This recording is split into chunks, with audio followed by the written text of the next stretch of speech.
김어준입니다. 오늘부로 미일 중로 4개국 특사들이 모두 귀국했습니다. 이들 4개국 관련해서는 4개국 모두 관련됐을 뿐만 아니라 국내 정치적으로도 정당별 입장이 갈리는 사드 배치 문제가 향후 가장 민감한 이슈 중 하나가 될 겁니다. 과연 이 무기의 성능은 미군이 그리고 박근혜 정부 하의 국방부가 주장하듯 그렇게 뛰어난 게 맞긴 맞는지부터 비용 문제는 어떻게 해결하고 국회 비준은 어떻게 할 것이며 중국과의 군사외교적 긴장 고조와 경제적 손실을 감수할 만큼 안보 이득이 과연 있는 건지까지 여러 검토가 필요할 겁니다. 저는 이 무기 자체보다 국민들이 이 무기 도입으로 인해 우리가 어떤 이득을 얻고 대신 어떤 대가를 지불해야 하는지 정확하게 아는 것이 훨씬 중요하다고 봅니다. 그런 판단의 근거가 충분히 사실대로 제공되고 그리고 국민 다수가 배치를 원한다면 그럼 저 개인으로는 배치에 반대해도 그래서 배치를 지지할 수는 없어도 그 결정 과정을 존중하고 결과 역시 수용할 수 있다는 국민들 많을 겁니다. 지금까지 사드 배치에서 가장 큰 문제는 바로 이 과정 전체가 생략됐을 뿐 아니라 심지어 정부가 거짓말을 했다는 거죠. 그러니까 사드 배치와 관련해 문재인 정부가 가장 먼저 해야 할 일은 무엇보다 지난 정부가 사드 관련해 밝히지 않았던 것이 무엇인지 그것부터 밝히는 겁니다. 김어준 생각이었습니다. 사드 관련해서는 뉴스공장에서 3부 혹은 4부에서 저희가 인터뷰가 하나 준비되어 있습니다. 그래서 제가 오프닝을 이걸 시작했는데 포스털 교수라고 아세요 혹시? MIT. 잘 모릅니다. 그러시구나. 잘 모르셔도 됩니다. 네, 영어로 인터뷰하셨나요? 영어로 인터뷰하는 사람을 계획인가요? 중간에 끼고 네. 이분이 이제 그 미사일 디펜스 관련해서 민간 분야의 세계 최고의 권위자다라고 할 수 있는 분이거든요. 예. 그분하고 저희가 직접 인터뷰를 길게 하니 기대해 주시고. 자, 참 시사이네? 했습니다. 했습니다. 요즘 자꾸 기억이 안 나네. 첫 뉴스는 뭡니까? 네, 최순실 씨의 해외 은닉 재산을 추적해온 검찰이 독일 등과의 사법 공조를 통해서 일부 자금의 흐름과 용처를 파악했다고 오늘 아침 중앙일보가 보도했습니다. 박근혜 최순실 게이트와 관련해서 해외 사법 공조의 성과가 나온 것은 이번이 처음입니다. 검찰 특별수사본부 관계자에 따르면 수사팀이 최근 법무부를 통해서 독일 사법당국에 최 씨의 은닉 재산과 자금 흐름에 대한 공조를 요청했고 현지에서 사용한 돈의 사용처 등 일부 자료를 이미 건네받았다라고 말했습니다. 그렇군요. 예. 이런 뉴스가 나오면 항상 생각나는 게 가장 먼저 최재적 씨였나요? 최태민 씨의 네, 아들. 최태민 씨 생전에 본인이 직접 최태민 씨 방에 있는 금고에 가서 금괴와 양도성 채권이죠. 등등 1조 당시 기준으로 1조 가량의 재산을 직접 목격했다. 이게 얼마나 됐겠습니까? 그게 다 어디로 간지 모르거든요. 30, 40년 전인데. 이 재산 추적은 부정 축제한 재산에 대해서는 국가로 기소하는 게 맞다는 게 이제. 네, 환수시켜야 된다는 거죠.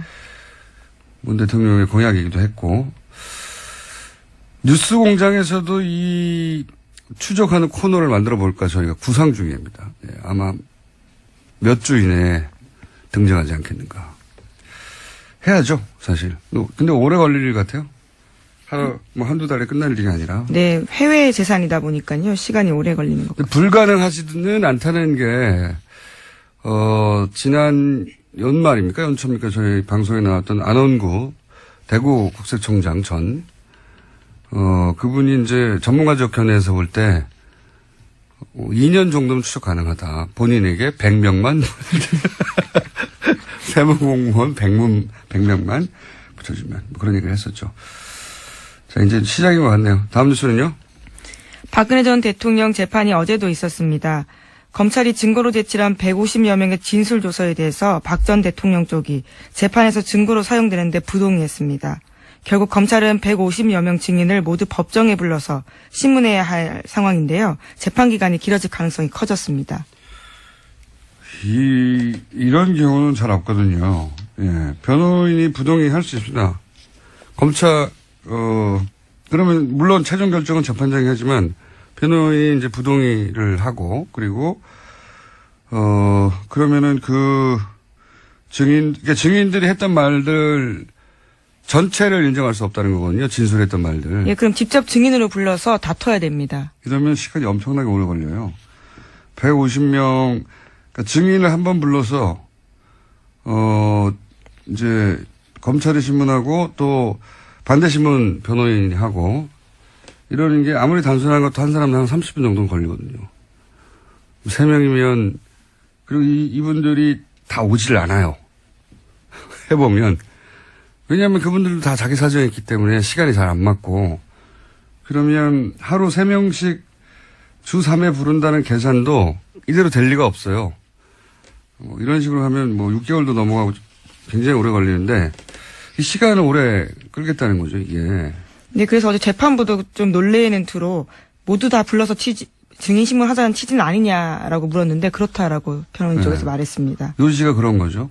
검찰이 그 증거를 철회하지 않으면 반대 신문을 하겠다는 요지로 말을 한 건데 저는 이렇게 시간을 계속 끄려고 하는 목적은 그런 것 같아요.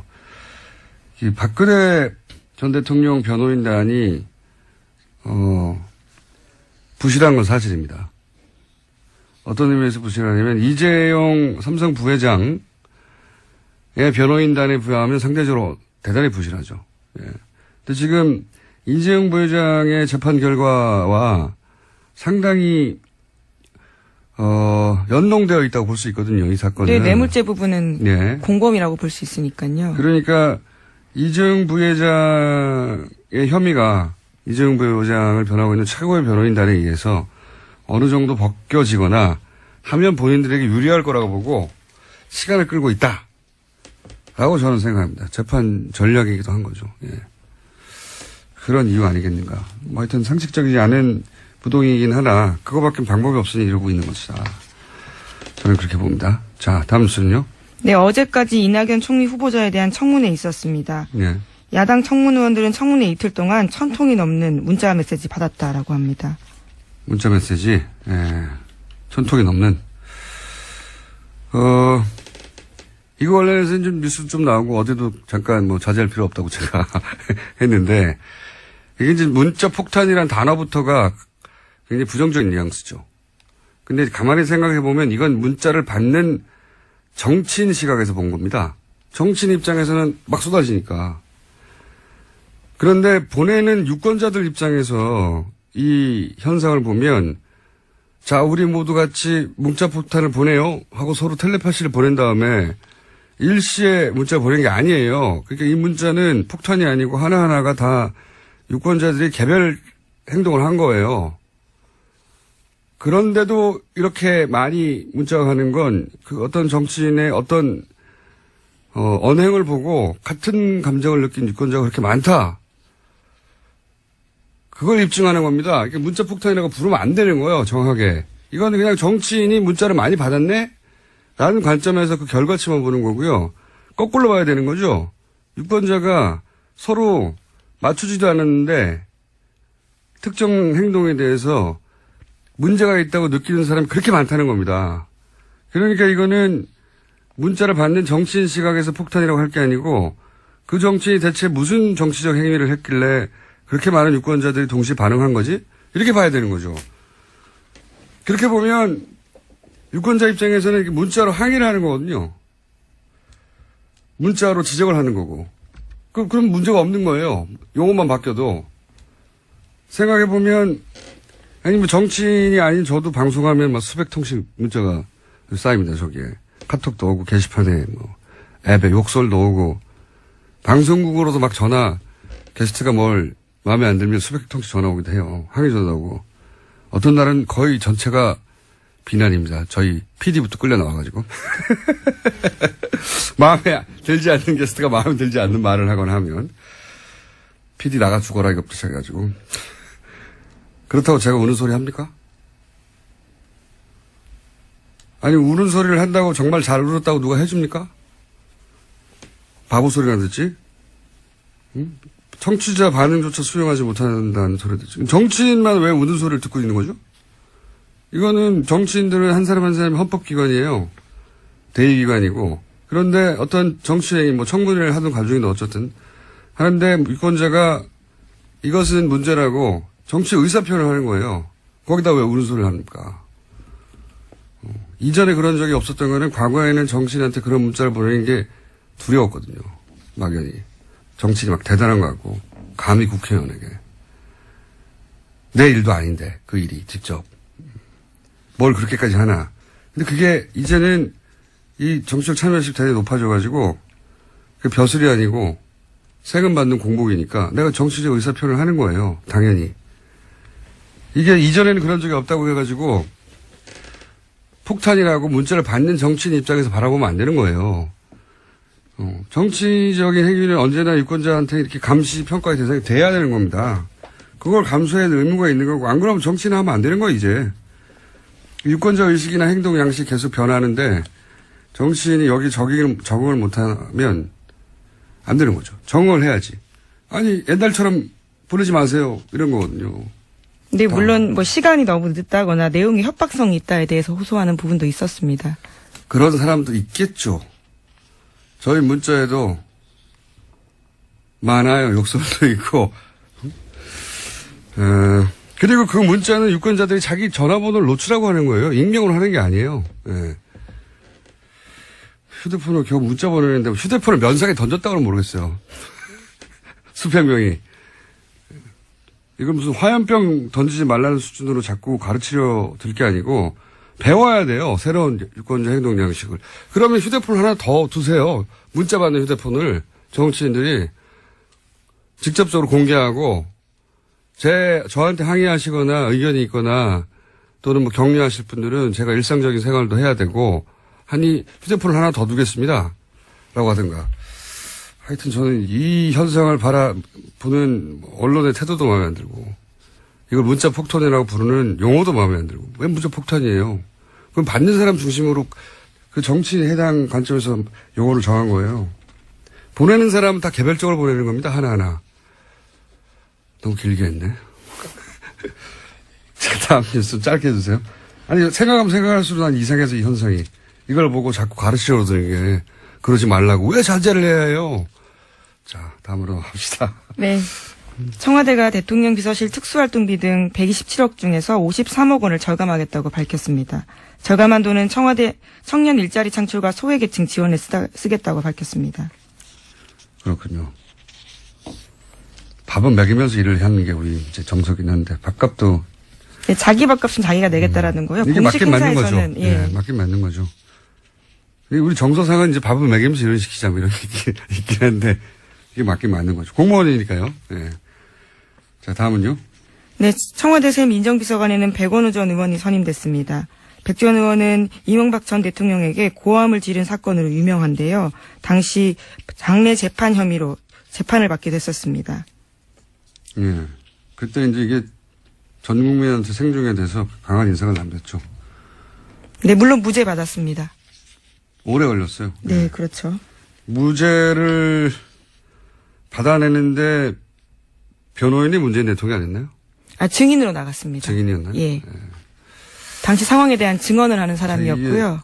이 백원우 제가 알기로는 그 참여정부 시절에 민정, 비서관 아니었고. 당시는 행정관이었고요. 네, 지금은 비서관이 네. 됐습니다. 그렇군요. 이 인사를 두고 이제 이명박 전 대통령 입장에서는 긴장되겠네요. 어떤 의미에서는. 자, 다음 뉴스는요. 예, 새 정부 인수위 역할을 하는 국정기획자문위에서 어린이집 누리과정 전액 국고 지원하겠다라는 내용 보고받았다라고 밝혔습니다. 이건 뭐 공약이니까요. 예, 이렇게 하겠다고 했으니까. 근데 이제 기재부는 당황을 하겠네요. 예. 자기들 그 예산 얘기를 하지 않고 발표부터 했으니까. 네, 2조 정도 든다고 합니다. 근데 이제 공약을 지킨다는 말은 이게 정치적 메시지거든요. 이거는 조율하고 발표한 내용은 아니고 앞으로 이제 실행 계획을 의논할 때 기재부하고 이제 얘기를 하게 되겠지만 기재부는 자기들하고는 말하지 않았다. 사전에. 불만을 가질 수 있겠지만 제가 보기엔 불만을 가진 내용 아닌 것 같습니다. 공약을 지킨다는 말을 하는 거니까요. 이건 정치적 메시지죠. 다음 뉴스는요?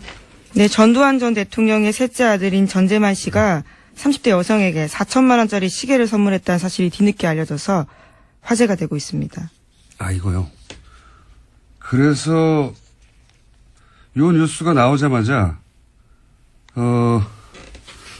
본인이 관련해서 이 전재만 씨의 재산을 찾은 게 있다고 갑자기 등장하신 분이 계셔서 저희가 미니로 3분만 인터뷰를 하겠습니다.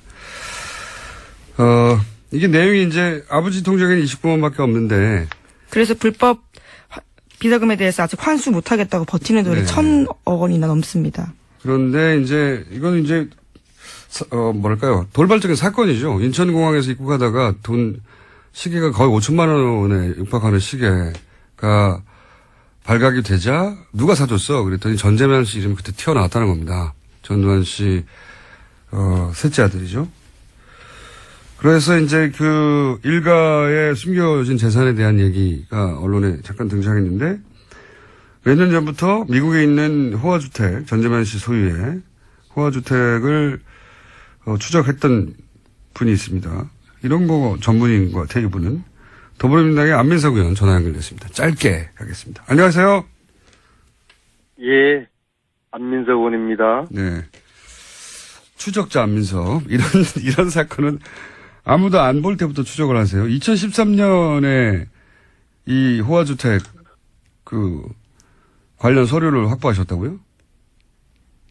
네, 그때가 박근혜 정부 출범하고 난 다음에 이제 박근혜하고 전두환 두 사람의 어떤 정치적인 앙숙의 악연이 있었지 않습니까? 그래서 전두환 재산을 몰수해야 된다고 이제 박근혜 정권이 이야기를 하면서. 정권 초반에 그런 얘기 나왔었죠. 예. 네, 그렇죠. 전두환 재산 추징 특별법이 막 논란이 되고 있었고요. 예. 그 와중에 제가 전두환 쪽의 재산을 찾는 일을 했었는데요. 마침 제 지역구 오산에 큰아들 이제 전재용 씨의 땅 소유가 있었어요. 예. 그거는 이제 국고로 다 한수를 다 했어요. 15만 평인데요. 그리고 이제 미국의 그 전재만 씨의 와이너리 이제 그 와인을 만드는 예. 공장, 예, 그리고 이제 포도밭, 예. 그거하고 이제 뭐 어마어마하게 비싼 미국의 저택이 있다고 그래서 알아보니까 이제 샌프란시스코 쪽이더라고요. 예. 그래서 2013년 여름에 일주일 동안 이 재산을 찾으러 다녔죠. 그러니까 차명이나 이런 게 아니고 이 전재남 씨 직접 소유가 서류로 확인된 겁니까?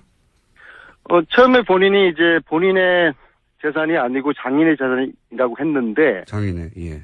예, 그 현지에 있는 그 지인이 또 열심히 도와주셔서 보니까 그 계약서를 찾아냈는데요. 계약서요? 장인하고 그 전재만 두 사람의 공동 명의로 계약이 돼 있다는 거를 발견을 했죠. 아, 공동 명의로. 예, 해명은 장인의 소유라고 했으나 실제 계약서를 추적해서 찾아봤더니 공동 명의로 돼 있더라. 놀라운 사실이 그 고급 와인, 아주 고급 와인인데요. 예. 온다도로라는 와인이 있어요. 프리미엄 와인인데요. 이 와인이 2010년 11월에 우리나라에서 G20 정상회담이 이명박 정권 시절에 있지 않습니까? 예. 온다도로가 그때 정상회담의 금배 와인으로 사용되었던 것이 아하. 이 전재만의 와이너리 다이나라라고 그러거든요. 예. 그 샌프란시스코에서 북쪽으로 한 1시간 정도 거리 있는 나파밸리라는 곳에 있는 곳인데 여기서 생산한 것을 G20 정상회담에 금배 와인으로 온다도로 이렇게 썼고요. 그리고 바소라는 거는 유명해요. VASO요. 예. 이것은 우리나라에서도 많이 알려져 있죠. 이게 전두환 아들이 만드는 와인이에요. 의원님. 네. 아무도 안 시켰는데 이런 일을 왜 계속 하십니까? 아니, 진실을 추적하고 진실을 국민들에게 알리는 것은 대한민국 국회의원이 해야 될 중요한 임무 중에 하나라고 생각을 하고요. 그리고 이게 문제가 최순실도 재산 환수법이 되더라도 최순실이가 지금 만약에 정유라한테 다 차명으로 재산을 돌려놨을 경우에 예. 이것까지도 환수에 해당될 수 있도록 특별법에 그렇게 포함을 시켜야 될 겁니다. 그렇지 않으면은 이게 전재만 재산을 이걸 좀 환수를 하지 못하고 있는 거거든요. 왜냐하면 당연히 이거는 자기 아버지한테 물려받은 재산이고 자기 아버지 전두환의 재산은 불법 취득한 재산일 텐데 이걸 우리가 눈 뜨고도 환수하지 못한다는 게 법의 맹점이 있는 것이죠. 그래서 제가 이제 궁금한 거는 전재남 씨 이 명품 시계 사건이 4년 후에 터질 걸 알고 4년 전에 이게 추적한 건 아니잖아요. 그래서 유감스럽게도 13년 전에 제가 이걸 확인한 것을 언론에 알렸는데요. 그때는 보도가 안 됐습니까, 제대로? 그때 보도는 되긴 됐는데 크게 관심을 받지 못했죠. 네. 그때는 의원님도 크게 관심을 받지 못했습니다. 그런 측면이 없지 않나 있고요. 그런 측면이 없지 않아 있고요. 의원님 오늘 여기까지 하고요. 네. 이게 시계가 화제가 돼서 잠시 전두환 전 대통령 관련 재산도 추적하는 분이 있다는 걸 알리려고 저희가 잠깐 연결한 거고요. 다음에 나오실 때는 좀 자세히 말씀해 주십시오. 한 가지만 말씀드릴게요. 제가 일주일 동안 샌프란시스코에서 뒤지다가 포기하고 귀국을 하려고 하는데 당시에 샌프란시스코 총영사관에 있는 외교관 한 분이 저에게 와인을 선물을 주시면서 예. 이 와인이 전재만 씨 와이너리에서 나온 것이다. 네. 그래서 그 포기했던 와이너리를 위치를 알게 됐어요. 예, 대단한 스토리가 신기하죠. 아니네요. 예. 신기하죠. 예, 알겠습니다. 하여튼 고생하셨고요. 이렇게라도 추적해왔던 게 이제 밝혀질 기회가 왔으니까 앞으로 그 얘기도 쭉 더 들어보겠습니다. 오늘 말씀 감사합니다. 그래요. 수고하세요. 네. 더불어민주당의 안민석 의원이었습니다. 이분은 이렇게 아무도 안 시키는 일주로 혼자 꾸준히 하다가 어느 순간 보면 빵 터지는. 자, 예. 전재남 씨 재산도 추적하고 있었네요. 네, 추적자입니다. 자, 오늘 뉴스는 여기서 끝인가요? 뭐, 제목 정도 한두 개 읊을 수도 있을지도 모르겠는데. 아, 그런가요? 시간이 없다고 제작진이 그렇군요. 보내고 있는 것 예, 같은데요. 난리가 났네요. 시간이 없다고. 못 봤습니다. 인터뷰하다가. 시사인의 김은지였습니다. 감사합니다. 2대 사태, 결국 박근혜 탄핵까지 이어진 시발점이었죠. 그리고 이어진 정유라 사태. 이때 교수실을 주도하고 그리고 청문회에서 눈물을 흘렸던 김혜숙 철학과 교수가 첫 직선제 총장으로 선출됐습니다. 전화 연결됐습니다. 안녕하세요, 교수님. 네, 안녕하세요. 네, 우선 축하드립니다. 네, 감사합니다. 이 굉장히 특이했던 게 교수 직선제로 뭐 총장을 뽑은 경우는 여러 번 들어봤지만 이번에는 교직원하고 학생하고 그리고 졸업 동문도 참여하는 직선제인데 이건 처음 아닙니까? 네, 제가 그 다른 학교 케이스들은 잘 모르겠는데 이렇게 규모로 동창이 참여한 경우는 거의 없다고 봅니다. 네, 동문까지도 참여했는데 뭐랄까요, 이화여대를 구성하는 전원이 참석했다고 해도 과언이 아닌 것 같은데 왜 이렇게 이런 방식을 총장 선출 방식으로 택한 거죠? 이화 커뮤니티의 어떤 하나의 그 공통의 과제로 봤던 것 같습니다. 이번 일을. 네, 130년 만에 겪는 위기를 타개하기 위한 네. 나의 그 방법이 아니었나 이렇게 짐작을 합니다. 이 선출 방식은 어디서 결정된 겁니까? 궁극적으로는 이사회가 결정을 하셨지만은 이제 그 기본 논의는 저희 구성원들 내에서 나왔고요. 예. 또 교수평의회 그리고 학생회, 직원노조, 동창회 그런 그 사자협의체라고 하는 것이 만들어져서 거기서 논의가 진행이 됐었습니다. 원래 이제 보통 소감부터 여쭤봐야 되는데 워낙에 선출 방식이 이례적이어가지고 네. 제가 선출 방식부터 여쭤봤습니다. 그런데 실제 이렇게 방식을 정해놓고 학생들도 투표에 많이 참여했습니까? 거의 한 50% 지금 9천 몇백 명이 참여를 했습니다. 예. 대단히 높네요. 그래서 참여한 학생들이 제가 본 기사로는 거의 90몇 프로, 100% 가까이 교수님을 총장으로 뽑았더라고요. 네, 그렇게 됐습니다. 예. 네. 그러면 이제 이런 결과가 나왔는데 이런 과정을 거쳐서 130여 년 만에 첫 직성제 총장이신데 소감을 좀 듣고 싶습니다. 제가 하여튼 뭐 지금 말씀하신 대로 여러 가지 의미를 갖는 선거에서 이렇게 당선이 된 것은 이제 기쁜 일인데요. 기쁘다는 마음보다는 좀 어깨가 무겁고 책임이 크다 그런 생각이 더 앞서네요. 답변이 워낙 짧으시네요. 저는 굉장히 신기했어요. 이대 구성원들, 뭐 교수 입장 다르고 직원 입장 다르고 학생 입장 다르고 동문 입장 다를 것 같은데 이렇게 압도적 지지를 받으셨다는 게 구성원들에게 큰 신뢰를 주신 건데 왜 교수님을 선택했을까요? 이 많은 사람들이? 결국 지난 여름부터 이어졌던 예. 이대 학내 사태에서 저를 아마 많이 이제 보신 그런 다투 있지 않을까 싶고요.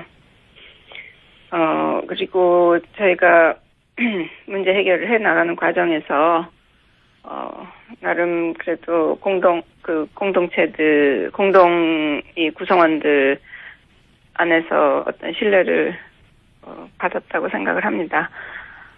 이게 상당히 어려운 작업이었고요. 저희가 거의 매일매일 상황이 달라지는 그런 속에서 판단하는 것도 상당히 어려웠고 한데, 일단은 저희 생각은 학생들이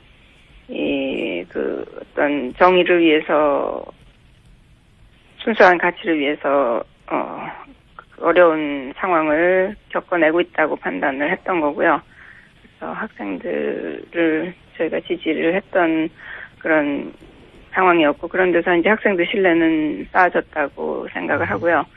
또 학생들이 굉장히 그 사태 후에 트라우마를 많이 겪고 했는데, 이제 저희가 그런 것들을 좀 서포트 해주고, 지속적으로 학생들에게 관심을 갖고, 이제 이런 상황이었기 때문에 그렇다고 보여지고요.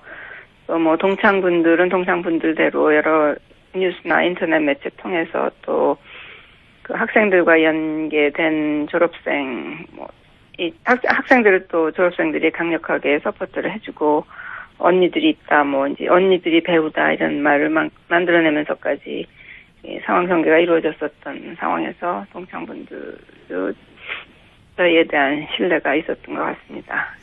교수님들은 가까이서 저희가 지내왔으니까 상황을 더 잘 파악을 하고 있으신 분들이고, 네. 정치를 잘 못하실 것 같습니다. 이게 본인 자랑하는 타이밍인데 쑥스러워 하셔가지고. 네.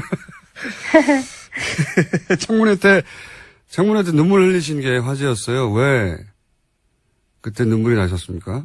지금 되돌아서 네, 보자면. 제가 눈물을 흘렸다기보다는 약간 좀 감정이 조금 좀 이렇게 다시 그 비디오가 돌아가니까. 그 비디오 내용이 이대 학생들이 시위하는 장면, 그러다가 경찰에 잡혀가는 장면이었죠. 예, 경찰 잡혀가는 장면인데, 아마 그걸 다 보시면 상당히 마음들이 저랑 그렇게 다르지 않았으리라고 생각을 합니다. 그 학생들이 거의 절규하듯이 끌려나가는 그런 상황에서 벌어지는 여러 가지 소리나 이런 것들 들으시면, 저는 이제 저는 그걸 그 전에 한번 봤었고요. 그 상황에서 많은 교수님들이 또 눈물을 흘리셨고, 또 그거 장면이 다시 나오니까는 아직도 저것 때문에 고통받는 애들이 있다는 이런 생각도 들고 해서 좀 착잡한 심정이 들었고, 아마 그래서 좀 감정이 약간 좀 북박치는 그런 상태였던 것 같습니다. 근데 화제가 됐던 이유는 청문회에 나온 다른 교수님들은 담담하셨거든요. 네. 교수님만 울컥하신 건데. 입장이 다르니까, 네. 다른 위치에 있으니까 아마 다른 감정을 가지셨겠죠. 네. 이 진행되는 재판은 지켜보고 계십니까? 챙겨보고? 최경희 전 교수라든가. 이렇게 좋은 뉴스는 아니니까, 그렇지만 또 이대 뉴스가 나오니까 눈이 안 갈 수는 없고요. 네, 보고 있습니다.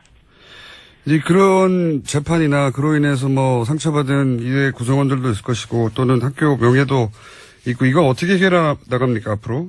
앞으로 이제 학교가 가지고 해결해야 할 과제 혹은 뭐 공약 이거 간단하게 정리해 주십시오. 일단 저는 이대가 어쨌든 그 국민들의 어떤 기대나 이대에 대한 그 바람이나 이런 것들을 저버린 데 대해서 상당히 그 죄송스러운 마음으로 있고요. 굉장히 공신력이 손상됐다고 생각을 합니다. 그런데 이제 한편으로는 또 우리가 해결해 나가야 될 문제들이 산적해 있는 상황이고, 일단은, 구성원들의 신뢰 회복이 급선무라고 생각을 합니다. 그래서, 이 신뢰 회복을 위해서 제가 여러 가지 노력을 기울여야 될 것 같고요. 근데 뭐 신뢰 회복이라는 게 하루아침에 되는 것은 아니고, 그야말로 진정성 있는 자세로 구성원들과 대화하고 또 열린 자세로 여러 가지 사안들을 구성원들의 그 지혜를 모아서 해결해 나가야 된다고 생각을 하고, 제가 공약이라기보다 하여튼 그 목표로 내세웠던 것은 3가지였습니다. 투명하고 공정한 이화를 구축해야 되겠다는 거 하고, 모든 구성원이 존중받는 그런 그 커뮤니티를 만들어야 되겠다는 거 하고, 그다음에 대학 본연인 교육과 연구에 집중할 수 있는 그런 환경이 돼야 되겠다. 그 3가지였는데, 이 3가지 목표를 위해서 제가 혼신을 다해서 움직여야 되겠죠. 그 대학 본연의 목표를 강조하시는 건 그동안 대학이 이 연구가 본연의 목표가 아니라 혹시 그동안 지나치게 비즈니스적인 관점에서 학교가 운영됐다 이렇게 생각하시는 건가요? 아무래도 대학들이 지금 재정적으로 여러 어려움을 겪다 보니까 예. 그 국가가 지금 이제 뭐 구조조정 차원에서 내세우는 여러 가지 뭐 프로그램이나 프로젝트 이런 것들에 참여하지 않을 수 없는 이런 상황이 되고, 그러다 보니까 이제 교수님들이 뭐 한두 달씩 자기 연구가 아닌 다른 종류의 이제 프로젝트 구성하는데 동원되다시피 하는 이런 상황이 벌어지고 하니까, 특히 이제 젊은 교수님들은 그 연구 연구가 이제 그 최신 연구들이나 이런 것들이 막 진전되는 이런 상황에서 떨어지면, 뒤처지면은 이제 쫓아가기가 또 상당히 어렵고 이런 측면이 있기 때문에, 또 자기 하던 연구가 중단이 되는 이제 그런 상황들이 벌어지고 이러면서 연구의 집중도가 상당히 낮아진 그런 측면이 있었습니다. 그래서, 그런 것들은 좀 장기적인 연구력 향상의 관점에서 본다면, 그런 것들은 좀, 피해야 된다고 생각을 합니다. 예. 교수님 이제 그런 점에 있어서 이제 본연 말씀드린 겁니다. 알겠습니다. 교수님 이제 첫날이고 해서 당분간 네. 정신 없으시겠지만 좀 네. 정리가 되면 스튜디오에 한번 직접 나와 주십시오. 제가 교수님 중간중간에 해맑게 웃으시는 걸 보니까 네. 스튜디오 직접 나오시면 아주 빵빵 터질 것 같습니다. 그런가요? 네. 그러면 저희가 한 번 더 모시기로 하고요. 오늘은 네. 역사상 첫 직선제 총장이고 여러 의미가 있어서 저희가 한번 연결했습니다. 꼭 한번 스튜디오에 나와 주십시오. 네, 고맙습니다. 네, 감사합니다. 안녕히 계세요. 네. 유승민 의원이 백의종군을 선언했었습니다. 그런데 아니다. 당대표 경선에 나와라. 공식 요청이 나왔네요. 하태경 의원 연결해보겠습니다. 안녕하세요. 예, 하태경입니다. 네. 유승민 의원이 백의종군을 선언했던 이유 짧게 말씀해 주시고 안 된다. 당대표 나와라 하신 이유도 짧게 설명해 주십시오. 가장 큰 거는 예. 대선 직후에 바로 당권을 잡으면 이제 대선 때 단일화할 거냐 말 거냐 이건 큰 논란이 있었지 않습니까? 네.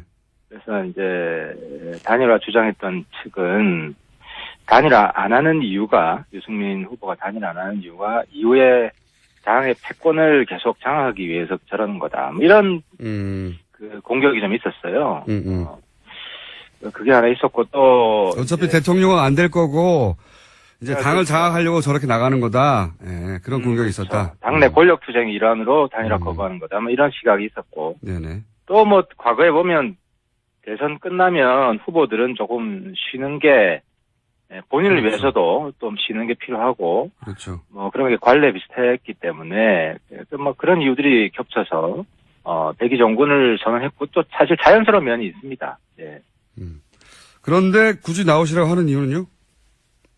그건 이제 우리가 뭐 예. 과거에 일당이었을 때는 일당이었고 당이 뭐 큰 위기가 아니었을 때는 다르지만 지금은 내년 지방선거에 실패할 경우에 당의 생사 존망이 걸려 있습니다. 예. 사실상 당의 기반이 완전히 허물어지고 당이 이제 뭐 없어질 수 있는 그런 위기 상황이 올 수 있기 때문에 지금은 당의 핵심 역량들이 총동원돼야 된다는 거죠. 당을 살리기 위해서. 근데 뭐 우리 뭐 이미 분명하지 않습니까? 유승민 의원이 바른정당의 최고의 가치고 최고의 자산 아니겠습니까? 현재 기준으로 그렇습니다. 예, 예. 지금 기준으로 그렇죠. 그래서 그런 자산을 우리 당 입장에서 볼 때는 최대한 활용하는 것이 맞다. 그리고 유승민 의원 본인도 그 부분에 대해서 다시 생각할 필요가 있다. 지금 뭐 겸손한 게 미덕이 아니라는 거죠. 이유는 알겠습니다. 근데 이제 뭐랄까요? 바른정당도 이번 대선을 겹치면서 바른정당의 지지자층을 새로 발견했다 할 정도의 새로운 경험을 하고 있는 걸로 저는 알고 있는데, 그렇다면, 좀 더 구체적으로 말씀드리면, 10대 후반부터 20대까지의 지지자층이 있었다는 걸 발견한 걸로 알고 있는데, 그런데 젊은 보수요. 그러면 좀 젊은 의원들, 김영태 의원도 나오시는 것 같고, 이혜원 의원도 나오시는 것 같고, 아마도, 확정은 안 됐지만, 이런 분들이 당대표를 하는 것도 괜찮지 않습니까? 그렇죠. 우리가 뭐 추대가 아니고 경선이니까, 네. 그런 분들이 나오셔야 된다고 저는 생각을 하고요. 그리고 사실 그런 분들 입장에서도, 예. 유승민 후보가 대표로 나와 주셔야 흥행도 더 되고, 그런 분들도 가치가 더 높아진다고 생각을 합니다. 그래서 자칫 잘못하면 약간 마이너 리그가 될 수도 있다. 네. 별로 국민들 관심도 못 끌어내고. 그래서 그런 의미에서 물론 그런 의미에서 유승민 후보가 당 핵심 역량을 총동원한다는 의미뿐만 아니라 당에 대한 국민의 관심을 더 끌어낸다는 의미에서도 저는 반드시 필요하다고 보는 겁니다. 이도는 알겠습니다. 연결한 김에 조금 시간이 지났으니까 객관거리가 확보됐을 테니까 제가 한번 여쭤보겠습니다. 바른정당의 탈당파들은 여러 가지 이유를 얘기했지만 유승민 의원에게 자기들의 정치 생명을 걸 수는 없다. 걸만한 정치는 아니다. 이런 이유를 대고 탈당을 했어요. 그 탈당파들의 탈당 주장에 대해서는 어떻게 평가하시고 일단 그것부터 들어보죠. 그런 주장은 어떻게 생각하십니까? 근데 이게 길게 이야기할 필요가 없을 것 같고요. 네. 이제 탈당 행위에 대한 국민적 평가는 이미 끝났지 않았습니까? 끝났고 또 이제 탈당하신 분들이 저는 좀 더 휴식이 필요하다고 생각합니다. 정치적 활동하지 마시라고. 네, 말을 아끼고 자숙기간이 더 필요하고 말을 하면 할수록 오히려 역풍이 더 분다. 그래서 국민들이 망각으로 빠질 때까지 상당히 좀 쉬시는 게 그분들의 정치적 생명을 조금 더 연장하기 위해서는 조금 더 연장하기 위해서. 좀 필요하지 않겠냐. 조금 더 연장하기 위해서라는 건 이제 그분들은 다음 총선에서 어렵다고 보시는 겁니까? 그걸 떠나서, 정치는 생물이기 때문에 어떻게 될지 알 수는 없지만, 네네. 어쨌든 지금 시점에서 말을 자꾸 하는 것은 국민들한테 저는 이롭지 않다고 생각하고요. 어떻게 제가 인간적으로 좋아하는 우리 김성태 선배님, 좀 말씀도 안 하셨으면 좋겠어요. 형님 좀 쉬세요. 지금 그렇게 나올 때가 아닙니다. 네, 알겠습니다. 이건 곁가지 이야기긴 한데, 이게 생각보다 크게 화제가 돼서 여쭤보자면, 김무성 전 대표 이제 캐리어 논란이 바른정당 지지율까지 하락하게 했다는 여론조사도 있어요. 근데 제가 김무성 대표 좀, 변론을 좀 해야겠는데, 예. 김무성 대표님 그 연배, 예. 예, 정치 선배죠. 정치 육성 아닙니까? 정치 대선배들 중에서는 그나마 김무성 대표가 덜 권위적입니다. 권위적이지 않습니다. 예를 들어서 뭐 특히 제가 하태경이 선배 의원들한테 잘 대듭니다. 제 입장하고 다르게 되면 막 공개적으로 비판하고 막 비난도 하고 네. 특히 뭐 김무성 대표 앞에서는 당연히 그러면 뭐 하면서 제가 막 소리 지른 적도 있고 막 그렇습니다. 근데 이런 식으로 좀 막 대들면은 좀 연배가 있는 의원님들 같은 경우에는 그 다음부터 아예 전화도 안 받습니다. 그리고 아예 찍힙니다. 그리고 대화도 안 해줍니다. 근데 안 해주는 분들도 있습니다. 다 그렇다는 얘기 아니고요. 그런 네. 분들도 있는데 뭐 김무성 대표 같은 경우는 또 이제 그렇더라도 이제 수평적으로 대화하고 토론하고 그리고 또 이제 뭐 술 한잔 마시면서 뭐 그때 제가 좀 과했습니다 하면 또 사과도 받아주시고 뭐 이런 식으로 좀 굉장히 수평적인 정치인입니다. 알겠습니다. 네. 그 한 면만을 보고 네. 대표가 너무 뭐 구시대 권위주의적인 정치인입니다. 이렇게 평가하는 건 좀 억울하다. 아무튼 네. 좀 억울할 수 있을 것 같습니다. 본인은. 네. 의원님의 변론은 잘 알아들었는데 변론이 도움이 될지는 모르겠습니다. 워낙. 예, 뭐 국민들이 뭐 평가하시겠죠. 자, 또 연결한 김에 여러 가지 재밌는 포인트가 있어서 의원님을 연결했는데 그 문재인 정부에 대한 지금 뭐 워낙 초기이기 때문에 그렇기도 합니다만 문재인 정부에 대해서도 몇 가지 평가를 하셨던데 긍정적으로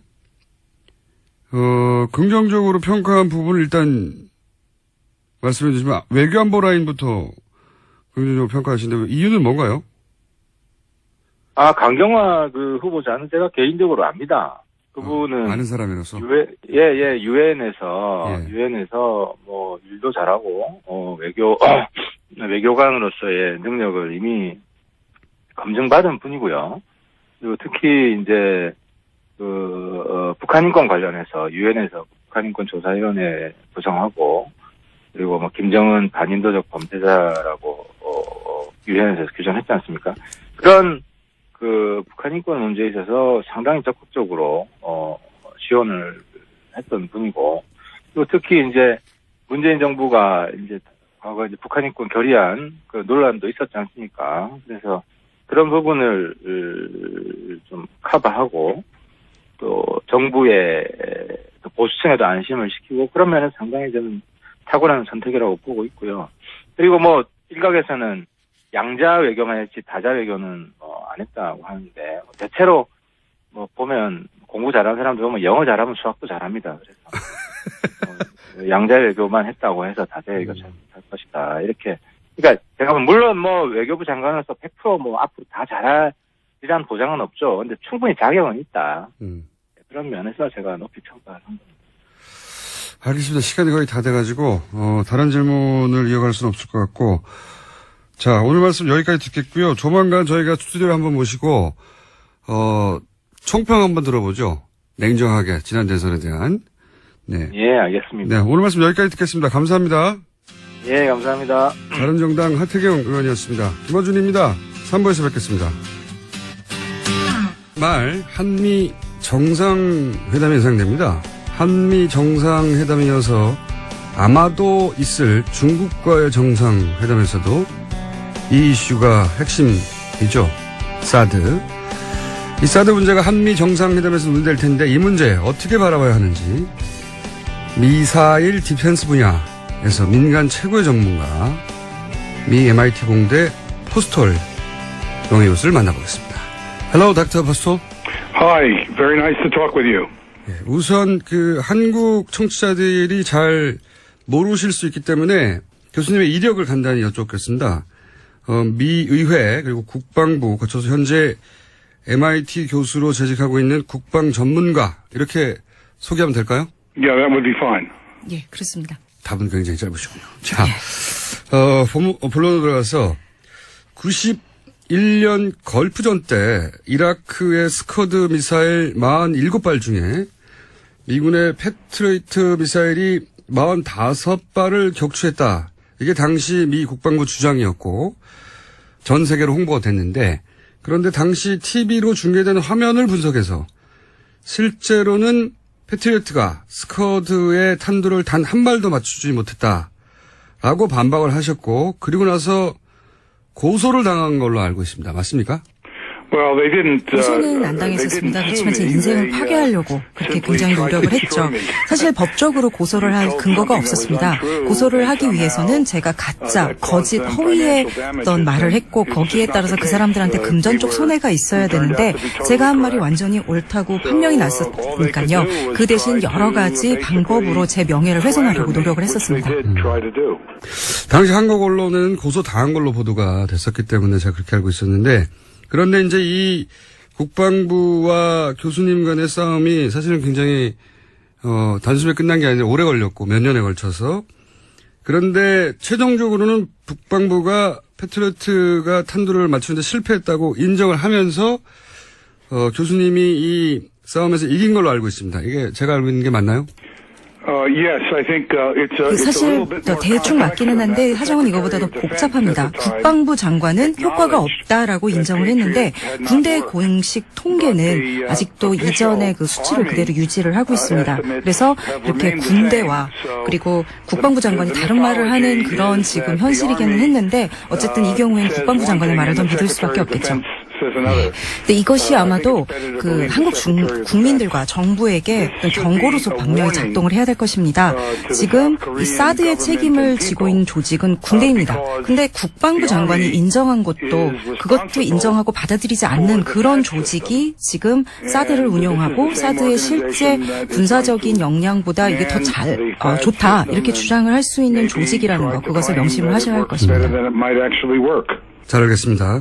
그런데 이제 2014년에 이스라엘이 팔레스타인 하마스 로켓을 아이언돔으로 90% 이상 격추시켰다라고 하는 뉴스가 전 세계에 타전이 됐고 우리나라에서도 크게 화제가 됐습니다. 그런데 그것도 사실이 아니라고 지적을 했었어요. 교수님이. 뭐라고 하셨냐면 이 로켓을 맞추기도 어렵고 맞췄다고 해도 꼬리 몸통에 맞추면 소용이 없고 그리고 1m 이내가 아니면 정면에 맞췄다고 해도 잘 안 터진다. 그래서 실제는 90%가 아니라 10% 이하일 것이라고 주장을 하셨어요. 제가 맞게 알고 있습니까? 실제로 요격체가 발사가 될 때 잘못된 공간으로 발사가 되는 것을 저희가 목격을 하게 됐습니다. 그러면은 이것이 이렇게 요격이 돼서 저쪽에서 오는 적군의 로켓이 왔을 때 그것을 향해서 이렇게 뚝 떨어지게 낙하를 하게 되는데요. 그렇게 되면 요격의 효과가 없어집니다. 비디오를 보게 되면 이것이 명확한데 사실은 저희가 왜 이런 식으로 지금 발사와 운용이 되고 있는지에 대해서는 정확한 그런 자료는 갖고 있지 않습니다만 비디오를 봤을 때 아이언돔이 기능이 유효하지 않다. 그것은 분명히 보입니다. 제대로 기능하지 않았던 건 분명하다. 네. 그래서 당시 기사로는 제가 이스라엘에서는 90% 이상이라고 하는데 교수님은 10% 이내라고 할 것이라고 한 기사를 본 적이 있는데 제가 궁금한 것은요. 이제 패트리어트 때도 그랬고 또 최근에 아이언돔 시스템도 그런데 이렇게 과장되게 광고를 하는 게 뭐 미국의 국방부 혹은 뭐 이스라엘 정부에서 어떤 정치적 목적도 있겠지만 이 무기를 만들어낸 군수업체의 이익도 분명히 영향을 주는 거 아니냐. 성능이 좋다고 해야지 무기가 잘 팔릴 테니까. 이런 의구심이 생기는데 어떻게 생각하시는지. 사실 이 이스라엘과 미국 간의 이 정치적 문제라는 건 굉장히 복잡합니다. 특히 미국에서는 그 이스라엘의 로비가 아주 강력하기 때문에 미국 정치인이 이스라엘을 비판하는 것은 굉장히 어렵습니다. 그래서 정치인들이 사실 다른 때 같으면은 분명히 했었어요. 간단한 질문조차도 못하는 이런 공포, 두려움의 분위기가 조성이 돼 있습니다. 또 다른 문제는요. 사실은 이 아이언돔이라는 무기에 대해서 개발 비용을 미국이 거의 다 냈습니다. 이스라엘이 낸 게 아닙니다. 그랬다면은 사실은 저희가 여기에 대한 데이터가 주어져야 되는데 그렇지 않습니다. 또 이스라엘 측에서도 이렇게 돈이 어차피 미국에서 온 거기 때문에 이걸 갖다 제대로 만들 그런 동기도 별로 없습니다. 저는 여기에 대해서 의회에게 굉장히 공개적인 비판을 여러 번 했는데요.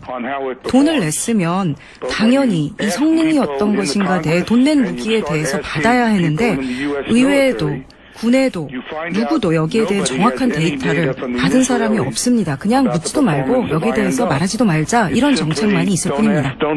이게 이제 미국과 이스라엘의 어떤 특수관계 때문이기도 하지만 군수업체의 이익이 깊이 관여되어 있는 게 아닌가. 이런 과장이나 비밀주의에. Well, I think that 이제 사실은 이제 모든 이 미사일 방어 체제를 둘러싼 이 비밀주의의 문제는요. 아이언돔은 사실상 미국이 만든 무기라고 볼 수 있고, 뭐 페이트리어트나 사드는 미국이 실제로 공공연하게 만든 무기인데 이 전체에 대해서 다른 무기에 비교할 때 이런 비밀 정도가 굉장히 부적절합니다. 그래서 이것을 반대하는 사람이 논리적인 어떤 근거를 할 수 있는 그런 데이터가 전혀 공개가 안 되게 다 극비 처리가 돼 있습니다. 이렇게 부적절한 비밀, 극비 처리가 돼 있는 것은 분명히 뭔가 성능에 문제가 있다는 얘기고 저는 이 그 미사일 방어 체제에 있어서 가장 큰 문제가 바로 이 부분, 이 비밀주의라고 생각합니다.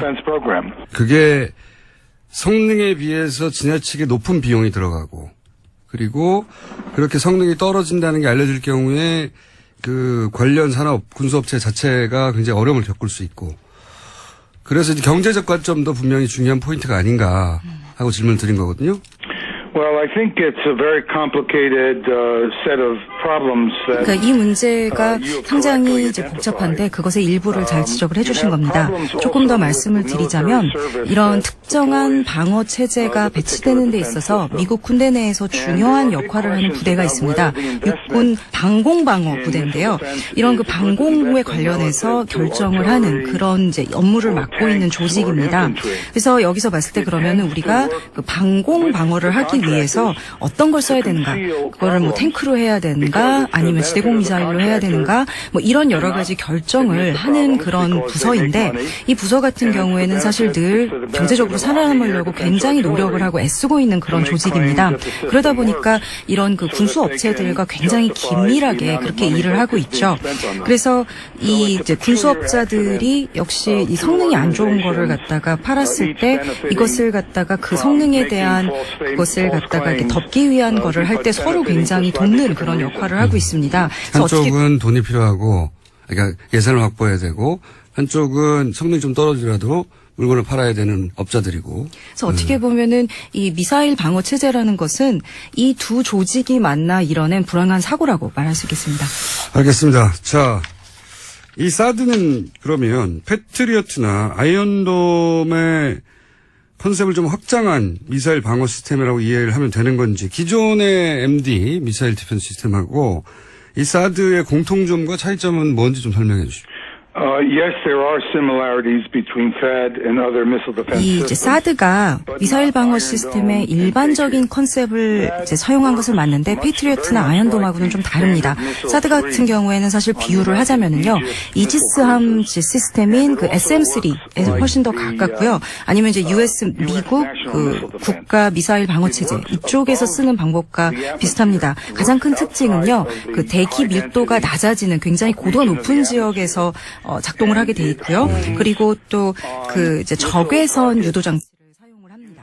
반면에 이제 그 페이트리어트나 아이언돔 같은 경우에는요, 그 요격이 이루어지는 요격 궤도가 훨씬 낮고, 그러니까 대기 밀도가 훨씬 높은 데서 하고요. 그 다음에 그 반사 레이더 시스템을 사용해서 유도를 합니다. The reason that it is extremely important 그런데 이 차이를 이해하는 거. 그러니까 이렇게 외기권, 고도가 높은 고도에서 작동을 하게 되는, 요격이 일어나게 되는 시스템에 대해서 이것을 갖다가 잘 이해해야 되는 이유는요.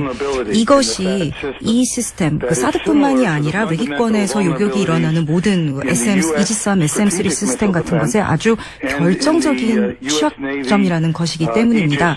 왜냐하면 이것이 일단 이런 그 비행 물체가 외기권에 들어가게 되면은요, 모든 아주 가벼운 것들도요, 공기 밀도가 워낙 낮고 공기 저항이 없기 때문에 굉장히 잘 나릅니다. 그렇기 때문에 그 미사일 근처에 있는 어떤 물체도 다 기만탄으로 작동을 하게 됩니다. 그렇기 때문에 이 기만탄 때문에 이것을 요격을 하는데 어려움이 있을 수 있죠.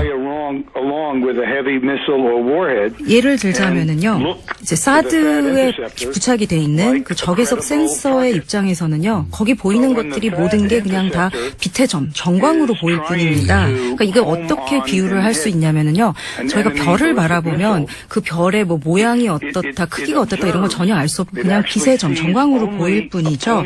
그래서 예를 들어서 풍선같이 아주 간단한 물체라도 그 곁을 같이 미사일과 같이 이제 나르고 비행을 하고 있다면은요, 그 적외선 사드의 적외선 센서 입장에서는 그냥 그 탄두와 똑같은 것으로 그렇게 인지가 된다는 것입니다.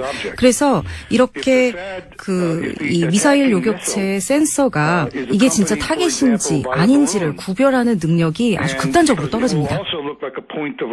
그렇기 때문에 아주 예를 들어서 북한 측에서 북한 탄도탄을 발사하면서 이제 쉽게 이러한 사드를 피해갈 수가 있는데요.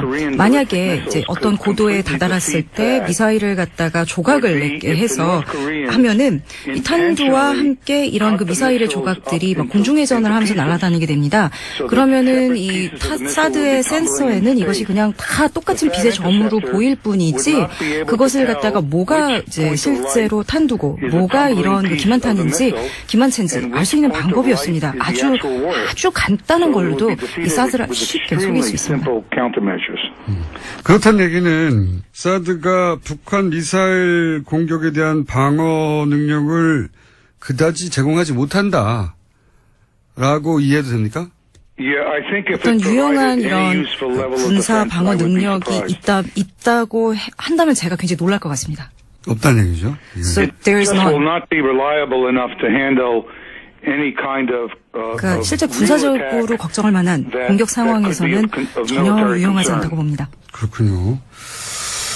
전문가로서 이게 이제 군사적 방어 능력 측면에서 부족한 무기라고 이렇게 판단하시는 건데, 그렇다면 미국은 왜 이런 사드를 한국에 배치하려고 하는 걸까요?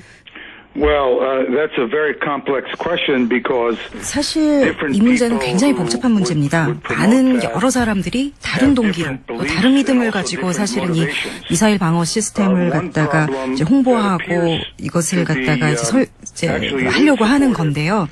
근데 아마도 이 중에서 현재 나온 것 중에서 가장 증거가 많이 나온 것 중에 하나는요, 미국 정부 내에서 중국을 상대로 어떤 그 중국의 미사일 방어 능력을 갖다가 중국에 대한 미사일 방어 능력을 갖다가 좀 더 증진시키기 위해서 이것을 한다라는 그것이 아마 지금까지는 가장 명백하게 나온 증거가 있는 것 같습니다. 지금 사드 같은 경우는요, 요격 능력은 별로 없습니다. 그렇지만 이 사드의 레이더는 이론상으로 볼 때 굉장히 강력합니다. 그래서 지금 이론상으로는요, 사드의 레이더가 중국의 대륙간 탄도 미사일의 탄도에 대해서 상당한 데이터를 갖다가 수집하고 이것을 갖다가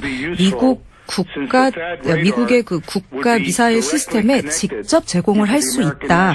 지금 현재 원칙상으로는 그게 가능한 걸로 되어 있습니다. 이게 실제로는 어떻게 되는지 아무도 모르지만요, 현실에서는요, 이러한 그런 중국에 대한 이제 미사일 방어 체계, 이것의 일환으로서 사드가 이렇게 미국 측에서 미루고 있지 않나, 그것이 가장 조금 그래도 가장 명백하게 드러나는 이유 중에 하나인 것 같습니다. Only last month there was a very important statement. 바로 지난달에 그 CIA의 오바마 행정부에서 CIA의 수장이었던 마이클 헤이든이 이제 이런 말을 했었죠. 그래서 결국은 이제 이러한 사드를 갖다가 배치하는 목적이 중국을 화나게 하고 중국에게 너 조심해라고 경고하는 목적이다. 저는 이게 이렇게 인정한 거에 대해서 상당히 놀랐는데, 어쨌든 정부 내에서 어쨌든 이런 생각을 하는, 이런 목적으로 사드를 갖다 배치하려고는 인사들이 있구나 하는 것에 대한 어떤 증거를 볼 수 있을 것 같습니다. I don't feel comfortable speaking about 사실 남한 정부가 이 사드 배치에 대해서 또 한국 국민들이 여기에 대해서 어떻게 결정하냐, 그건 전적으로 한국 국민과 정부의 문제이긴 합니다. 그렇지만 저는 미국 국민으로서 저는 한국이 미국의 굉장히 중요한 동맹이라고 생각하고, 그리고 미국인으로서 지금 미국이 하고 있는 일에 대해서 극도로 분노를 하고 있는 상황입니다. 지금 마이클 헤이든이 한 말은요, 사실상 한국의 안보를 위험에 빠뜨리면서 우리 이익을 위해서 중국과의 관계에 있어서 한국을 이용하고 있다라는 것은 사실상 인정을 한 겁니다. 제가 10월 달에 한국에 방문을 했었고요, 작년. 그리고 여러 사람들과 만나서 이 문제에 대해서 굉장히 자세한 장시간 토론을 했었는데요. 제가 거기서 느낀 거는 실제로 미국이 그럼 사드 배치를 왜 하려고 하는가, 그 근본적인 이유에 대해서 전혀 얘기를 하지 않았다는 겁니다. 미국이 한국에게. 예. 그리고 이렇게 제대로 얘기도 안 해주면서도 한국을 이용하려고 하는 거죠. 사실 만약에 한국이 이런 걸 다 알면서도 그래도 우리가 사드를 배치하겠다. 그거는 한국의 전적으로 선택입니다. 그렇지만 이렇게 우리가 그걸 왜 하려는지 얘기도 안 해주고 속이면서 이용하려고 드는 건 동맹에 대한 태도가 아니고 미국인으로서 여기에 대해서는 정말 부적절하고 차다고 생각하고 굉장히 미국인으로서 분노하고 있는 바입니다. 작년에 이제 한국을 10월에 방문해서 말씀하신 대로 사드 관련해서 한국의 뭐 정보 관계자들이나 그런 분들 만나신 것 같은데 그분들, 그 한국의 관계자들이 미국이 사드를 왜 한반도에 배치하려고 하는지, 그 군사적인 어떤 효용성이나 또는 전략적인 이유에 대해서 제대로 이해하지 못하고 있었다는 얘기냐? Well, what I found speaking with members in the National Assembly. 사실 제가 국회의원들하고 만나서 여기에 대해서 얘기했을 때 이 사드에 대한 자세한 상황을 정말 많이 알고들 싶어 하셨습니다. 그런데 많이 이런 거를 못 받았다라는 거를 갖다 제가 알게 됐는데요. 네, 정보를요. 이제 예를 들자면은요. 그 실제로 미국에서는 이 사드 레이더가 이제 취합한 정보들이 미국의 국가 미사일 방어 체제하고는 직접적으로 이렇게 커뮤니케이션이 안 된다. 이렇게 얘기를 했는데 그건 절대 사실이 아닙니다. 이 사드라는 시스템은 이것이 아주 초기 설계 단계부터, 그러니까 종이에만 이렇게 그림 그릴 그 단계부터도 이미 미국의 국가 미사일 방어 체제하고 직접적으로 커뮤니케이션이 데이터가 오가도록 그렇게 설계가 되었지만 그럼에도 불구하고 국회나 국민, 정부들은 다 그게 그렇지 않다. 이렇게 미국으로부터 정보를 받은 겁니다. 저는 이것은 큰 문제라고 봅니다. 당시 이제 박근혜 정부 그리고 국방부에서는 이 사드 시스템이 미국 본토 방어용인 미국 MD 시스템의 일부가 아니냐. 그러니까 우리가 미국이 자국을 방어하기 위해서 만든 시스템의 일부로서 기능하는 그런 역할을 왜 해야 되느냐 하는 반론이 나올까봐 이 부분을 의도적으로 미국이 숨겼던 혹은 한국 정부가 한국 국민에게 숨겼던 했었다라고 저는 이제 이야기 되는데 다시 여기서 확인하고 싶은 건 그러니까 사드는 미국 본토 방어를 위한 MD 시스템의 일환이 확실히 한 거죠. It has to be. 그럴 수밖에 없습니다. 그러니까 초기에서부터 그 미국의 자국의 그 미사일 방어 체제로부터 정보를 받고 또 정보를 보내고 그런 방식으로만 기능을 하도록 그렇게 설계가 됐기 때문에 그렇습니다. 그래서 일단 이론상으로 볼 때는 그럴 수밖에 없어 보인다. 말할 수밖에 없을 것 같습니다. 그러면 둘 중 하나겠군요. 미국 정부가 한국 정부에 거짓말을 했거나 아니면 한국 정부가 사실을 알고 있으면서도 한국 국민에게 거짓말을 했거나. 아마도 이제 두 가지 경우다 그렇게 좋은 거는 아닐 텐데요. 정치계라는 데가 원래 좀 이제 그렇기는 하죠. 그래서 결국은 오바마 측에서 근데 거짓말을 했거나 이제 박근혜 정부가 거짓말을 했거나 일 텐데요. 사실 제가 이제 짐작을 하자면 양쪽이 다 거짓말을 하지 않았을까. 그러니까 어쩌면 딱 두 정부 간의 이해관계가 맞아떨어지는 지점이 있어서 그렇게 둘 다 거짓말을 하지 않았을까 하는 추정입니다. 그런데 말이죠. 이런 사드를 그러니까 미국의 입장에서 보자면 중국을 견제하기 위한 무기를 한국의 땅을 빌려서 설치한 건데 그런데 그런 비용을 트럼프 대통령이 한국에 내라고 말을 했단 말이죠. 이 트럼프 대통령의 발언은 어떻게 생각하십니까?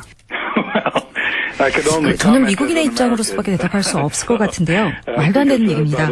사실 미국 쪽에서는 배치를 분명히 원했고 우리는 미국에서는 그리고 근데 남한에서는 이게 우리가 과연 해야 되냐 안 하는 데서 우려가 많았던 상황이고 그래서 미국이 그럼 우리가 돈을 낼게 이렇게 돼서 그럼 한국이 그럼 할게 이렇게 된 게 아닙니까? 근데 그러고 나서 다시 돈을 내라? 말도 안 되는 얘기죠. 알겠습니다. 이제 미국이 한국에 사드를 배치하고자 하는 것은 이제 쭉 말씀하셨듯이 중국을 견제하고 압박하고 또 중국의 미사일로부터 미국 본토를 방어하고 하는 이유인 거는 알겠는데 이 중에 또다시 이제 그 군수업체의 이권에 대해서 질문을 드리고 싶은데 여기 로키드 마틴사의 이권도 그런 사드의 한국 배치 결정에 영향을 미치지 않았겠느냐 이게 궁금하거든요. 왜냐하면 한국에서는 이 문제 그러니까 로키드 마틴사의 이권과 관련된 스캔들이 있을지도 몰라서 제가 질문을 드리는 겁니다. 사실 저로서는 참 알기 어려운, 대답하기 어려운 질문일 것 같은데요. 지금 미국 정부의 문제는 이런 그 미사일 그 방어 시스템이 굉장히 건드리기 어려운 성스러운 그런 대접을 받고 있다는 겁니다. 그래서 모든 기술적 과학적인 데이터가 돈 낭비일 뿐만이 아니라 지금 굉장히 반생산적이다라는 그런 것을 갖다가 여실히 보여주고 있는데도 정부 내에서 이걸 계속 왜 원하고 있는지 이것이 가장 큰 문제인데요.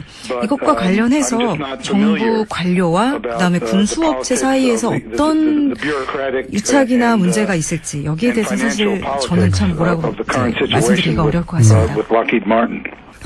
마지막으로 30여 년간 이제 이 분야에서 굉장히 최고의 전문가로 계셨는데 그래서 궁금합니다. 그러니까 만약에 이제 새로운 한국 정부가 들어섰는데 새로운 한국 정부가 본인에게 사적으로 조언을 구한다면 한국의 사드를 배치하라고 할 것인지 순전히 이제 개인적 차원의 의견을 여쭤보고 싶습니다.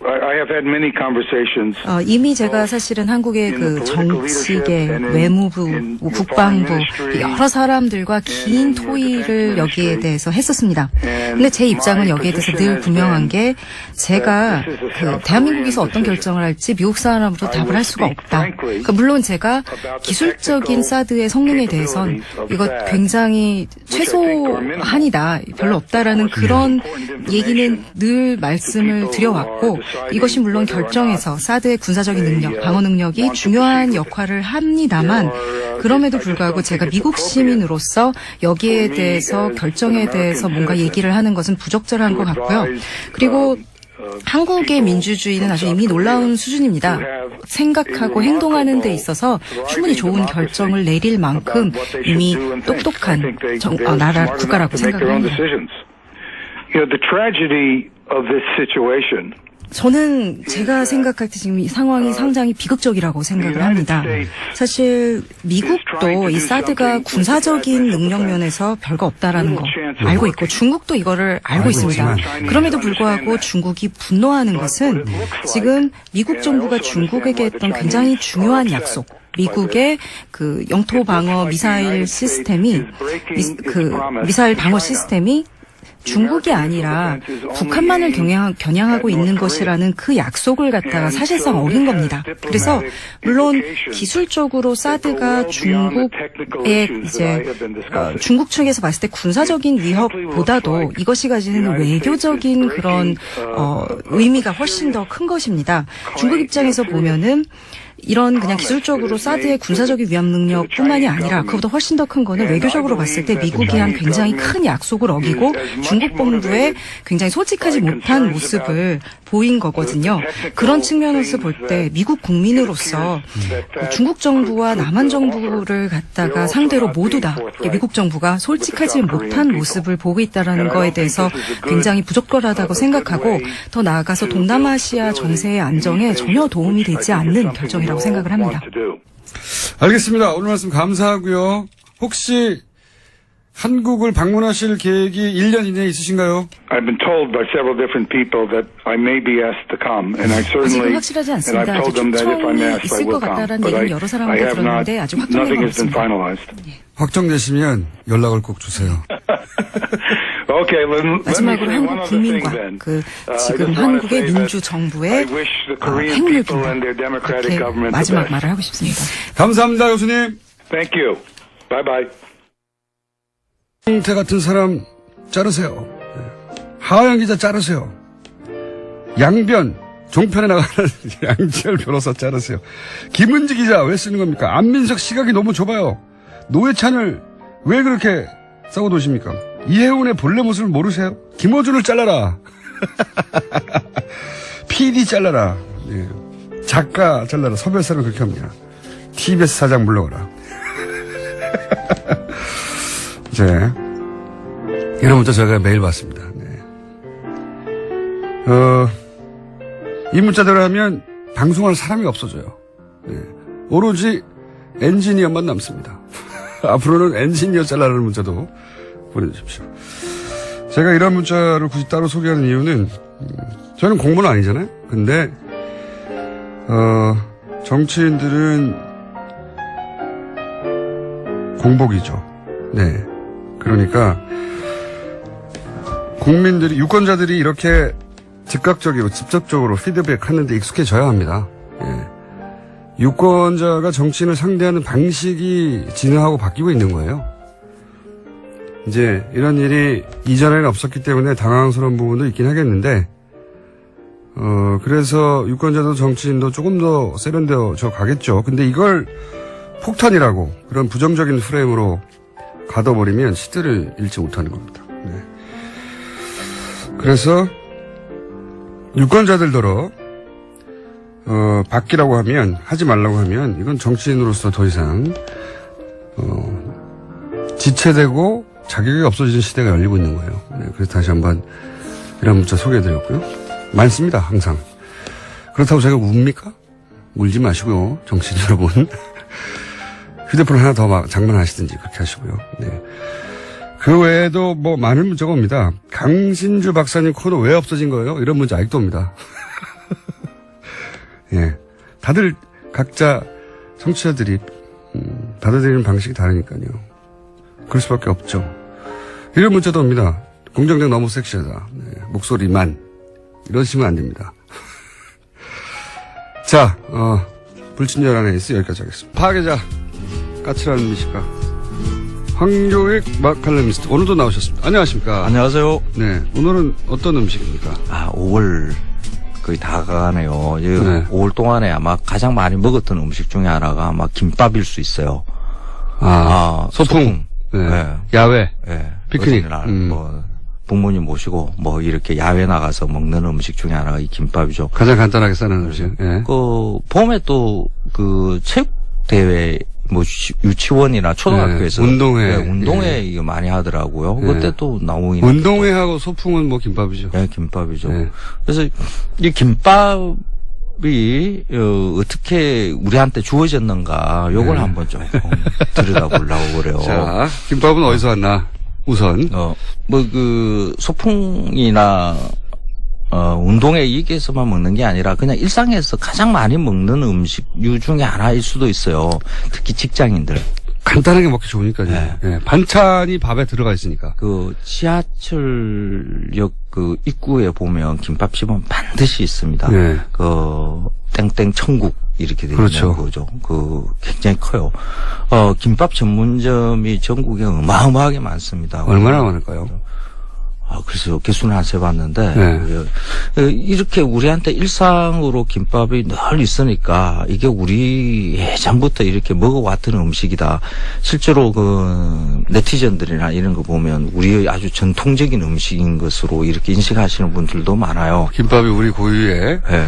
음식의 한 형태인 줄 알아요. 네. 그런데 이 김밥이 우리한테 외래 음식으로 이렇게 들어오는 게 기껏 한 100년 정도밖에 안 됩니다. 역시 일제강점기. 그렇죠. 일제강점기. 제가 늘 일제강점기 이야기를 하니까 특히 일본에서 유래한 음식 이야기를 자꾸 하니까 제가 친일이라는 이야기도 가끔씩 들어요.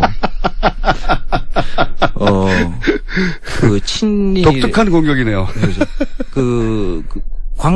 역사적인 관계, 사실을 이야기하는 것하고 친일하고는 관계가 없거든요. 그렇죠. 그래서 네. 인정하고 안 하고의 문제가 아니라 팩트가 그러하다는 거죠. 그렇죠. 네. 자존심이 좀 상하는 일이기는 하죠. 우리 대부분의 음식이 보면 일본에서 유래한 것들이 상당히 많거든요. 이게 이제 우리가 왕조였다가 근대로 넘어가는 것을 일본을 통해서 했기 때문에 네. 그때 뭐가 많이 들어왔어요, 실제. 맞아요. 예.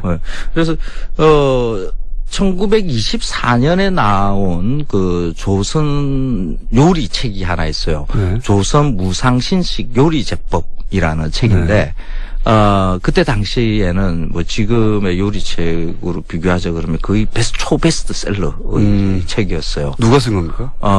그 책이 방신영 선생이었나? 당시 요리 연구가입니까? 예, 그렇습니다. 말하자면?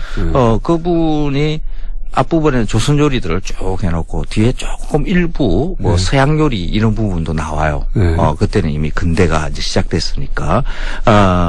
그리고 일본 요리가 나오는데 뒤에 스시라는 제일 마지막 항목입니다. 스시 이렇게 나와요. 그렇죠. 지금 우리 스시라 그러면 초밥 위에 생선이 이렇게 올려져 그렇죠. 있는 거 뭐 네. 이런 거잖아요. 그런데 그게는 그 지금의 김밥과 유사한 음식을 이렇게 조리법을 써놨습니다. 아, 스시라고 해놓고 네. 지금 보면 김밥 아니야? 이런 걸 조리법을 만들어놨다고요? 그렇죠. 써놨다고요? 밥을 그러니까 시큼하게 이렇게 만드는 거로 초밥처럼 네. 이렇게 해야 된다라고 해놓고 계란, 표고, 박꼬지, 네. 시금치 뭐 이런 것을 넣고 이렇게 많은 것으로 이렇게 돼 있습니다. 김으로 만다. 네. 김밥이네요. 김밥이죠.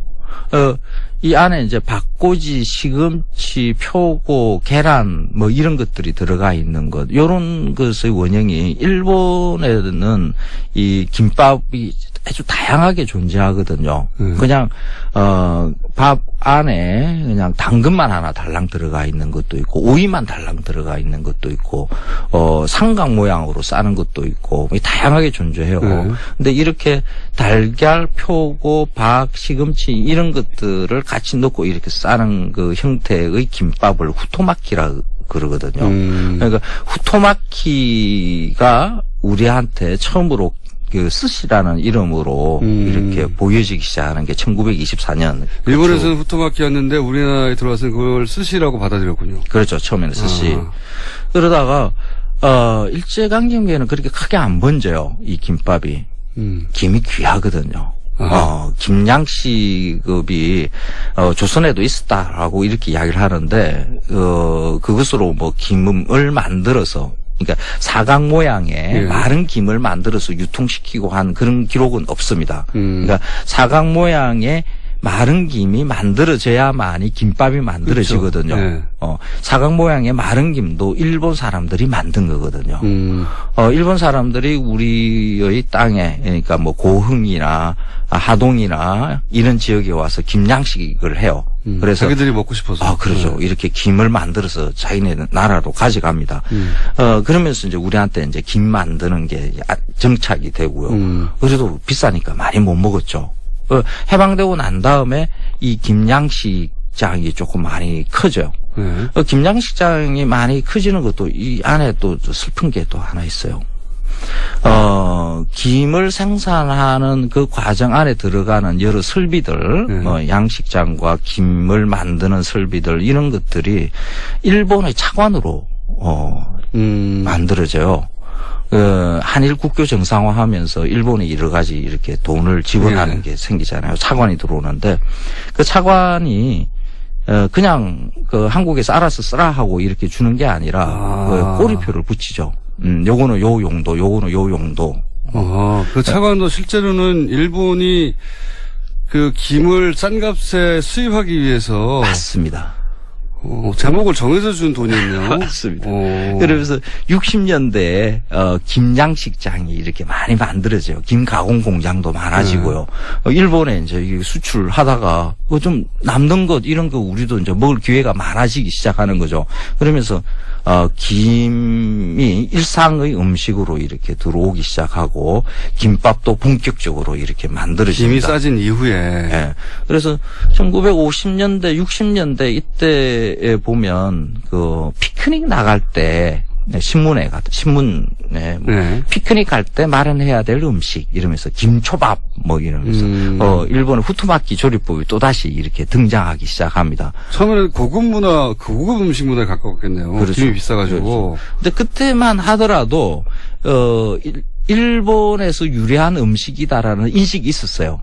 처음에는. 예. 그래서 밥도 대체로 이렇게 초밥으로 하는 방법을 이렇게 내놓습니다. 그러다가 1980년대쯤 들어와서 우리한테는 조금 민족적 자존심이 강화되기 시작하는 거죠. 88 올림픽도 이제 열고 했으니까 우리는 세계 문화를 주도할 수 있는 그런 위치에 있는 민족이다라고 이렇게 인식하기 시작하면서 신토부리 김밥에 대해서 야 이거 옛날부터 우리가 먹던 거 아니야? 라는 인식이 처음으로 생기죠. 그렇죠. 김을 검색을 해보니까 저 삼국 유사에도 해의라는 그런 단어가 등장하는데 우리가 삼국시대에도 김을 먹었어. 김양식, 김이라는 이름이 옛날에 김씨성을 가진 사람이 양식을 처음 시작해서 김이야. 뭐 이런 것들이 막 이야기가 만들어져요. 그래서. 그렇구나. 그래서, 김밥에, 어떤 민족적 이 자존심을 이렇게 붙이고, 일본과는 관계없는 어떤 음식으로. 일본 김밥과는 모양도 다르고 들어가는 것도 다르잖아. 이런 얘기도 그렇죠. 나왔었던 것 같고. 근데 민족적 자존심을 느낄 수 있는 부분이 하나가 있어요. 그래도 일본에서 가져왔다 하더라도 일본은 후토마키고 이 김밥이고 그걸 그렇게 크게 변형시키질 않습니다. 하던 대로 계속. 그렇죠. 한 100년 전에 그 모습을 그대로 그렇게 유지를 하면서 문화라는 것은 처음 발생지에서는 그 원형이 파괴될 것인가 어떨까 하는 것에 대한 걱정들을 꼭 하게 돼 있어요. 그런 강박들을 가지죠. 그래서 그대로 원래의 모양 그대로 유지를 합니다. 근데 외부에서 그렇게 새로운 문화를 받아들인 입장에서는 원본을 그렇죠. 유지할 그런 의무감도 없고요. 그죠? 여기 무슨 역사적 정통성이 있는 것도 아니니까. 그렇죠. 네. 그래서 이걸 지 마음대로 막 바꿀 수 있는 여유가 생깁니다. 인도에서 카레가 나왔지만 카레가 정말 맛있어진 것은 일본에서였거든요. 맞습니다.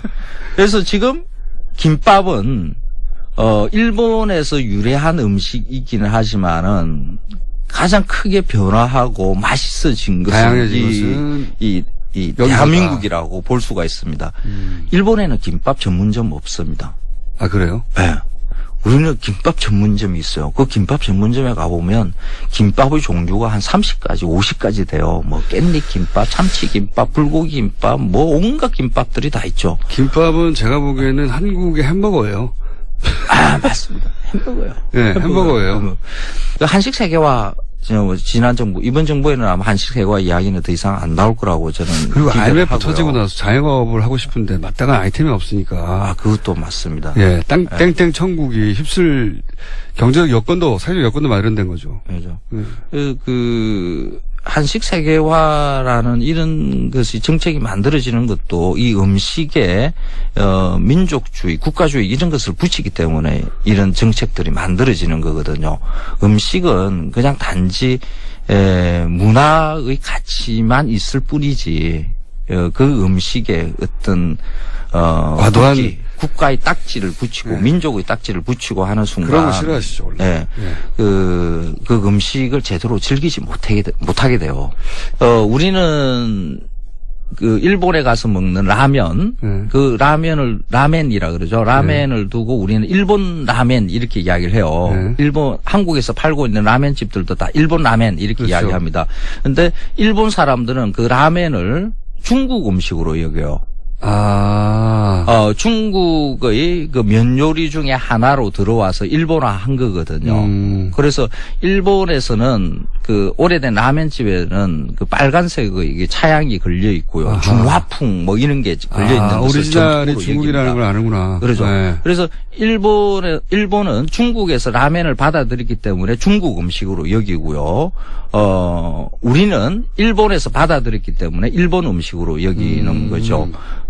짜장면도 그래요. 우리는 짜장면은 중국 음식이잖아요. 중국에서 유래한 것. 그런데 일본의 짜장면이 조금씩 팔리거든요. 일본 사람들은 한국으로 알고 있어요. 한국 짜장면입니다. 음식에 민족적 감정을 넣어서 이걸 가지고 한식 세계화. 네. 로 밀고 나가는 걸 굉장히 부담스럽다기보다는 촌스럽다고 여기시죠. 기본적으로. 촌스럽죠.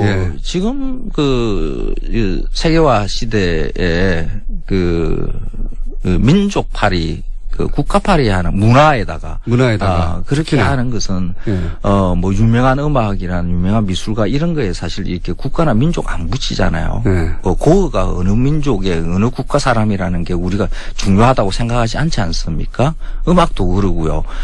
문화로 서로 이렇게 연대할 수 있는 길도 이렇게 새로 생각해 볼 수 있는 거죠.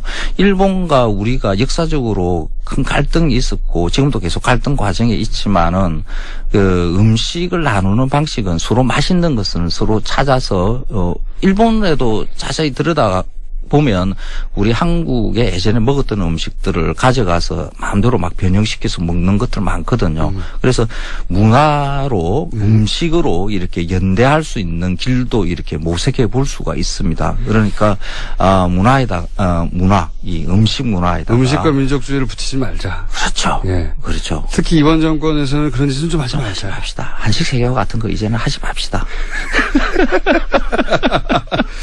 자, 김밥으로 그 얘기 나눠봤습니다. 지금까지 까칠한 미식가 마칼리미스트 황교익 씨였습니다. 감사합니다.